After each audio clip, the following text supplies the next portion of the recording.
शुरुआत में hero mic को दिखाते हैं। वो स्नाइपर है और उसे एक मिशन पर भेजा गया है। एक बड़े टेररिस्ट को खत्म करने के लिए वो यहाँ पर आया हुआ है और उसके साथ एक साथी है जिसका नाम स्पॉटर है। कम्युनिकेशन और नेविगेशन की जिम्मेदारी उसी की होती है। उसका नाम टॉमी है। दोनों एक ऊंची जगह पर उस टेररिस्ट का इंतजार कर रहे होते हैं। तब वहाँ एक कार आती है। माइक कंफर्म कर लेता है कि इस आदमी को मारना है। उसे जवाब मिलता है कि शायद यही वो टेररिस्ट है जिसे खत्म करना है। वो शूट करने के लिए बिल्कुल तैयार होता है और शूट करने से पहले वो उस रेगिस्तान में कुछ नोटिस करता है। वो देखता है कि उस टेररिस्ट के बेटे की शादी हो रही होती है और इस वक्त वो शूट बिल्कुल भी नहीं करना चाहता। टॉमी उसे शूट करने को कहता है पर माइक शूट नहीं करना चाहता। वो कहता है उस आदमी के बेटे की शादी चल रही है, इस वक्त मैं गोली नहीं चला सकता। उसके बात सुनकर टॉमी कहता है उससे हमारा क्या लेना देना, पहले शूट तो करो।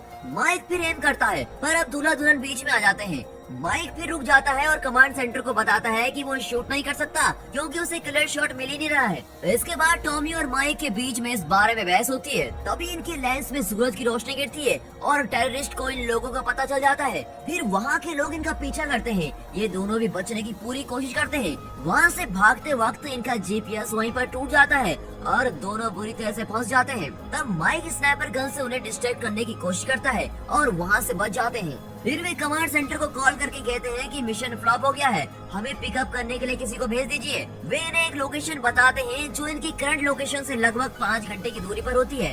कट करके दोनों उस लोकेशन की ओर चल रहे होते हैं और दोनों मजे से बातें करते हुए आराम से चलते हैं। अपने स्नाइपर से वे हर तरफ देखते हुए चल रहे होते हैं। तभी 2 लोग नजर आते हैं। टॉमी पूछता है कि ये दोनों क्या कर रहे हैं। माइक बताता है कि वे शायद गड्ढा खोद रहे हैं। दोनों बातें करते हुए चल रहे होते हैं। उनके पास पानी भी नहीं होता और धूप बहुत ही तेज होती है। टॉमी नॉन स्टॉप बातें करता है और माइक उसे किसी तरह मैनेज कर रहा होता है। अब कट करके दूर एक लोहे का बोर्ड दिखाते हैं जिस पर डेंजर सिंबल बना हुआ है। वो हवा में उधर इनकी तरफ आता है। माइक बताता है कि ये सिंबल इस बात की निशानी है कि इस जगह पे लैंड माइन्स बहुत सारे हैं और टॉमी हंसते हुए कहता है बेकार में डरो मत यार। माइक कहता है नहीं, विकिपीडिया में पढ़ा है कि इस रेगिस्तान में 23 मिलियन लैंड माइन रखे हुए हैं। अब टॉमी उसका मजाक उड़ाता है कि तुम तो विकिपीडिया में पढ़े रहते हो, ऐसा कुछ नहीं होगा, जो होगा देखा जाएगा, अब चलो भी। फिर टॉमी को प्यास लगती है और वो पानी या बियर मांगता रहता है। माइक अपना पानी उसे देता है। तभी वो नीचे पड़े एक टॉय सोल्जर को देखता है। टॉमी अब आराम से पानी पीकर उछलता हुआ चला जा रहा होता है। माइक कहता है अरे धीरे धीरे चलो, मुझे डर लग रहा है। टॉमी उसकी नहीं सुनता और मजे से चल रहा होता है। तभी वो गलती से एक लैंडमाइन पर पाँव रख देता है और वो फट जाता है। इतने में माइक भी एक लैंडमाइन पर पाँव रख चुका होता है। अब टॉमी को दिखाते हैं जिसकी दोनों टांगे शरीर से अलग हो गई होती हैं। उसका बैग एक और गिर जाता है और वो दर्द के मारे चिल्ला रहा होता है। अब माइक ने भी माइन पर पैर रख दिया होता है और उसे समझ नहीं आता कि आगे करें क्या। वो कहता है देखो मैं भी लैंड माइन पर खड़ा हूँ, तुम चिल्लाओ मत, थोड़ी देर चुप रहो, तुम एक सोल्जर हो यार। पर टॉमी को बहुत दर्द होता है।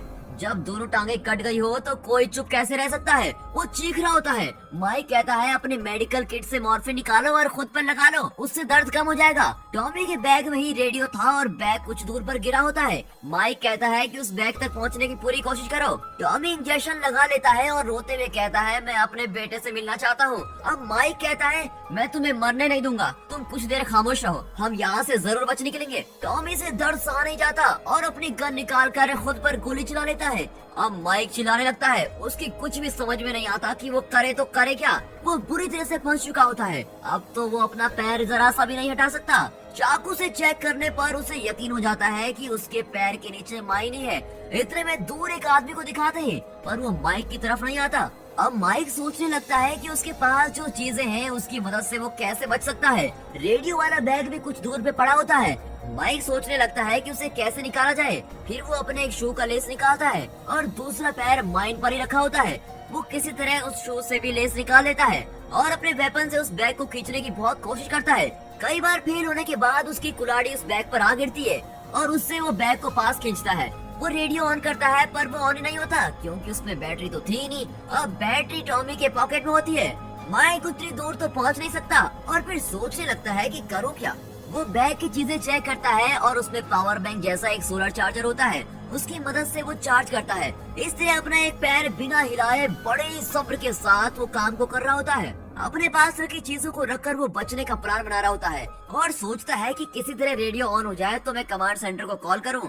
फिर वो रेडियो ऑन हो जाता है और वो कमांड सेंटर को कॉल करता है। वो बताता है कि मेरा साथी मर चुका है और मैं यहीं पर फंस गया हूँ, मुझे मदद की जरूरत है। इस तरह वो सिचुएशन बता रहा होता है और वे पहले यही पूछते हैं कि मिशन का क्या हुआ। माइक कहता है मिशन फेल हो गया है, पहले मुझे बचाओ। फिर वे उससे लोकेशन पूछते हैं। अब माइक कहता है मेरा जीपीएस नहीं है, वो टूट गया है। हम लगभग 3 घंटे पैदल चले थे और 2 घंटे पैदल चलने की दूरी पर वो गांव पड़ता है। तब कमांडर एक सच कहता है कि तुम्हें बचाने के लिए मैं किसी को नहीं भेज सकता क्योंकि यहाँ पर कोई है ही नहीं, पर तुम्हारी लोकेशन के पास ही एक गोरिल्ला स्क्वाड है जो एक मिशन के लिए वहाँ पर गई है। अपना मिशन पूरा करके वे उसी रास्ते से लौटने वाले हैं, पर उन्हें तुम तक पहुँचने में 52 घंटे लग जाएंगे, मतलब 2 दिन से भी ज्यादा लगेंगे। क्या तुम तब तक मैनेज कर पाओगे? माइक गुस्से में कहता है क्या बकवास कर रहे हो आप? मैं यहाँ लैंडमाइन पर पैर रखकर खड़ा हूँ और आप इसे सीरियसली नहीं ले रहे हैं। वो कहता है कि और कोई रास्ता नहीं है, वहाँ सैंड स्टॉर्म्स बहुत आते हैं। एक्चुअली वहाँ के लैंडमाइंस बहुत ही पुराने हैं, इसलिए लगभग 4% लैंडमाइन काम नहीं करने वाले। अगर तुम्हारी किस्मत अच्छी है तो तुम शायद बच जाओगे। ऐसा कहकर कमांडर उसे एडवाइस करता है कि तुम शोमैन मैनवर टेक्निक यूज करो। इस टेक्निक के मुताबिक अगर माइक ने लैंडमाइन पर पैर रखा है तो उसे धीरे से अपना शूलेस निकाल देना चाहिए, फिर उस शू से नीचे की ओर प्रेशर देना है और किसी कील को ठोक देना है। उसके बाद पैर निकालने पर 2 से 5 सेकंड का टाइम मिलता है। इसे ही शोमैन मैनवर टेक्निक कहते हैं। ये सब सुनकर माइक चिढ़ जाता है। कमांडर फिर से कंटिन्यू करता है कि जब हमारे स्क्वाड के लोग वहाँ पर आएंगे तो तुम सिग्नल देने के लिए बिल्कुल तैयार रहना। तुम्हारे पास जीपीएस भी नहीं है, इसलिए सिग्नल देने का कोई तरीका जरूर ढूंढ निकालो।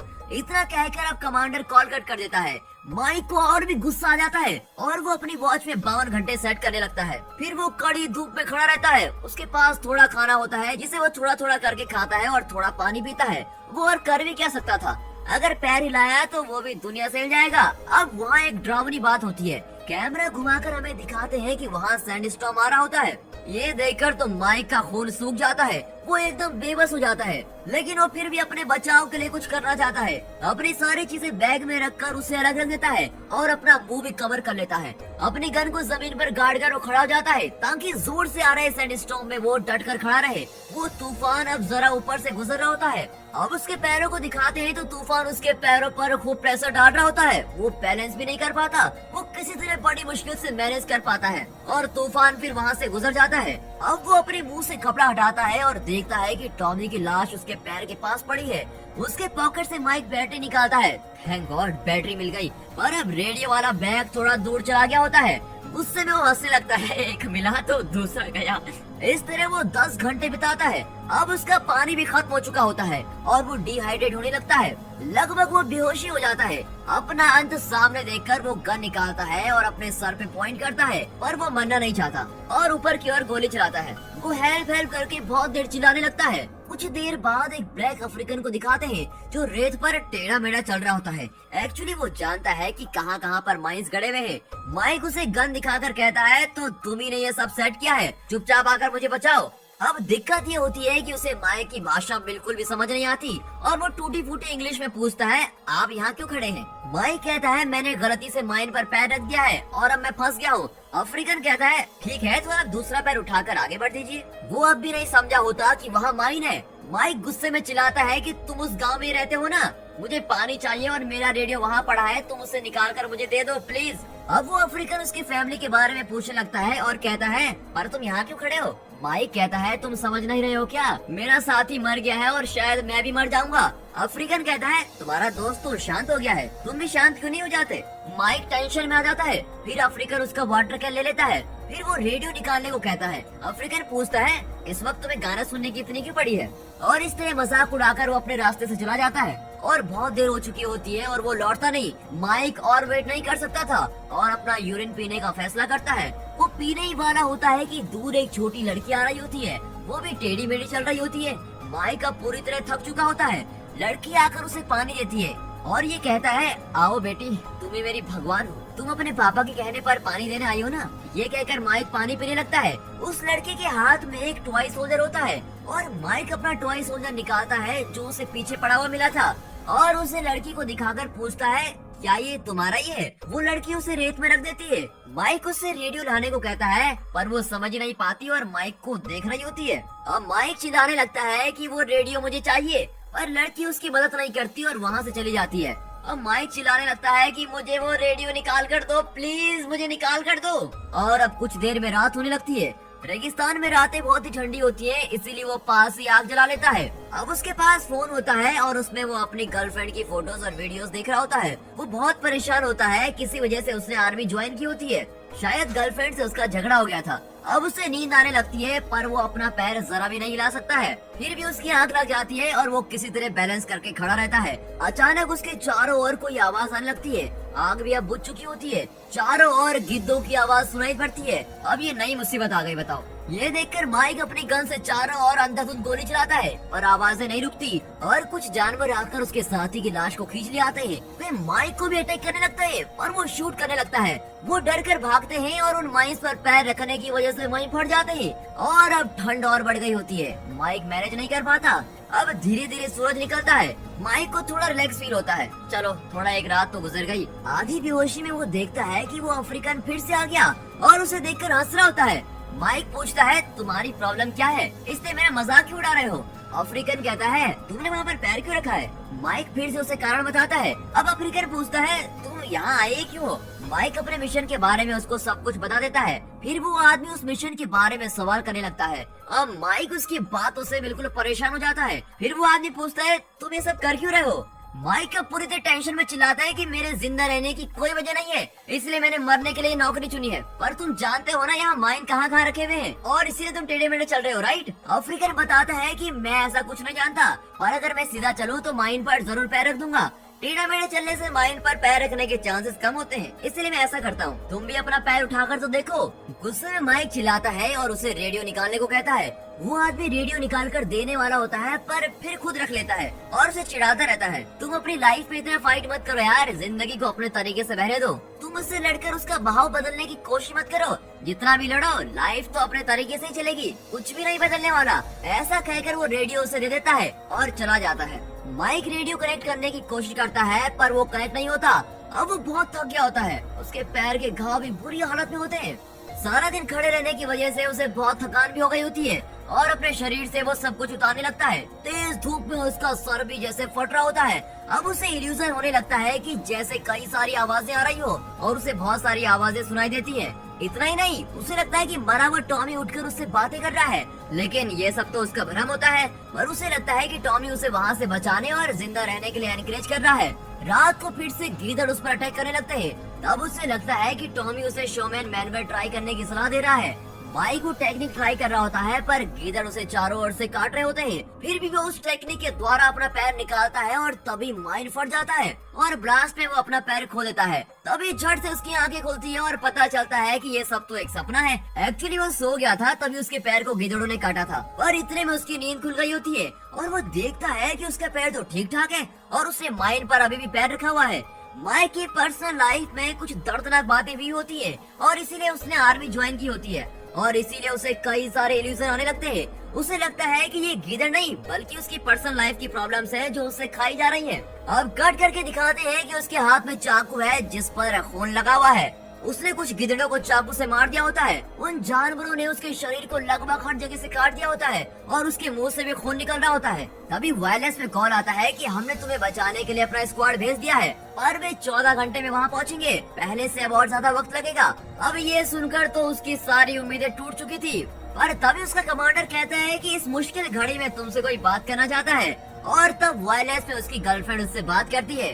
माइक अब बच्चों की तरह रोने लगता है और कहता है, मैंने जिंदगी में कई गलत फैसले लिए हैं और उन्हीं के कारण मैं तुम्हें भी आज खो चुका हूँ। यहाँ बहुत सेंटिमेंटल तरीके से दिखाया गया है कि मरने की हालत में आर्मी ऑफिसर का क्या माइंडसेट होता है। माइक रोते हुए कहता है, मैं मरने वाला हूँ, मुझे माफ कर देना।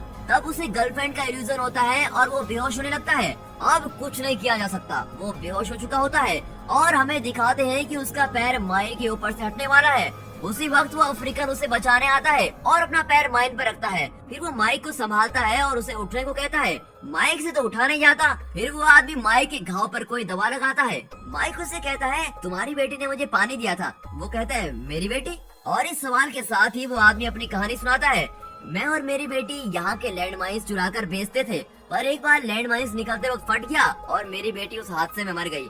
उसी ब्लास्ट में मेरा एक पैर भी चला गया था। फिर वो दिखाता है कि उसका एक पैर लकड़ी का है उस हादसे के बाद मुझे लगा मेरी जिंदगी खत्म हो चुकी है और उसके बाद मेरे 3 बच्चे हुए। यही है जिंदगी, इसमें कई अड़चने आएंगी पर हमें उन सबको पार करके आगे निकलना होगा। और 8 साल पहले मेरी बेटी मर गई थी। उसकी बेटी के बारे में सुनते ही माइक देखता है कि उस आदमी के हाथ में वही टॉय सोल्जर होता है जो माइक ने उस लड़की को दिया था।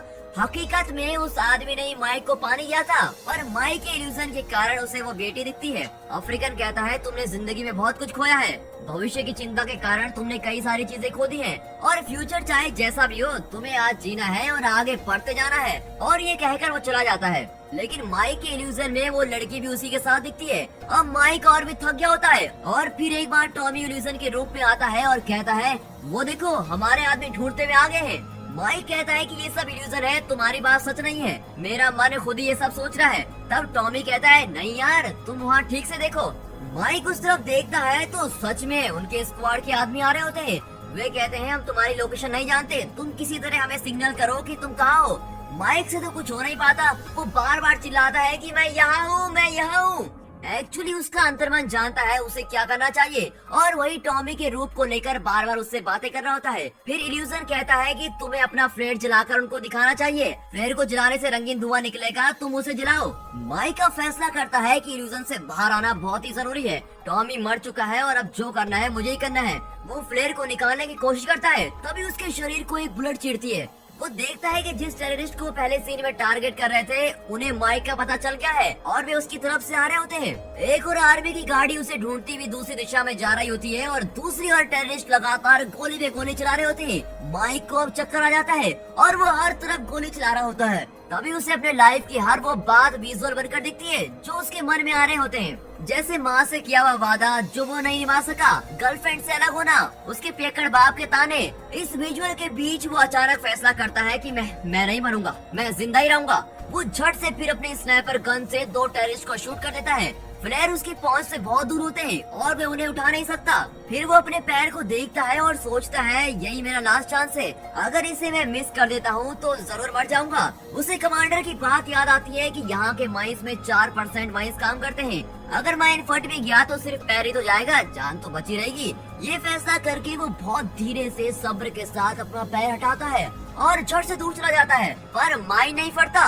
1 मिनट के लिए तो आप भी चौंके होंगे है ना, सच में माइन फटता ही नहीं। अब उसका सर और चकराने लगता है और वो पास जाकर देखता है। फिर वो वहाँ की रेत हटाकर देखता है तो वो माइन नहीं, एक टीन का डब्बा है। ये गधा 2 दिन से एक टीन के ऊपर खड़ा था। इसे देखकर माइक को नहीं आपको भी बहुत गुस्सा आ रहा होगा, इतनी देर से ट्रेन के ऊपर खड़ा इतना ड्रामा चल रहा है। अब माइक उस फ्लेयर को उठाकर एक्टिवेट करता है और उसे देखकर आर्मी के लोग आ रहे होते हैं और अधमरी हालत में उसे वहाँ से लेके जाते हैं।